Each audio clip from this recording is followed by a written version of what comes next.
Posible raw na sadyang nagpadaos-dos sa bangin si dating Public Works Undersecretary Catalina Cabral base yan sa investigasyon ng PNP. Tugma rin daw ang fingerprints ni Cabral sa bangkay na natagpuan sa bangin. Narito po ang report ni Brian Castillo. Malabo na ang anggulong posibleng itinulak sa bangin ang yumaong si dating DPWH Undersecretary Catalina Cabral sa resulta ng isinagawang 3D scanning ng PNP sa lugar kung saan natagpuan ang kanyang bangkay sa may Cannon Road sa Tuba, Benguet. May lalim na 16.9 meters, nakatumbas ng 6 hanggang 9 na palapag na gusali ang pinagbagsakan ni Cabral. So kung tinulak ito, chances are lalayo pa siya doon. So makikita nyo dito na ang kamay niya, yung palm ng kamay niya, ay may gasgas din po, no?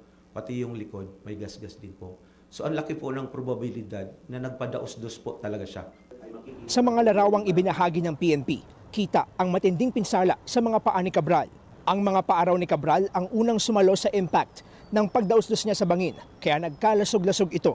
And even yung height, yung kinalapagan, kung anong position niya before or even during the impact, ay nagbibigay po ito ng confirmation na talagang first fall injury talaga ang nangyari.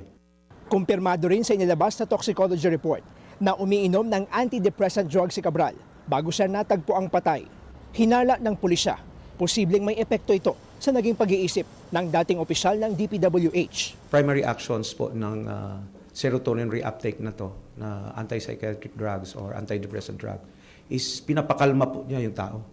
So parang mas madaling magkaroon ng decision making. Usually nagkakaroon nga ito sila ng suicidal behavior. No?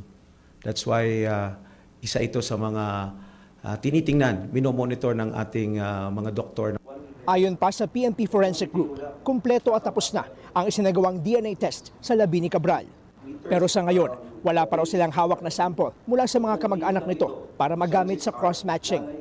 Sa kabila nito, sapat naman daw ang nagtugmang fingerprints kay Cabral bilang patunay na siya nga ang bangkay na natagpuan sa bangin.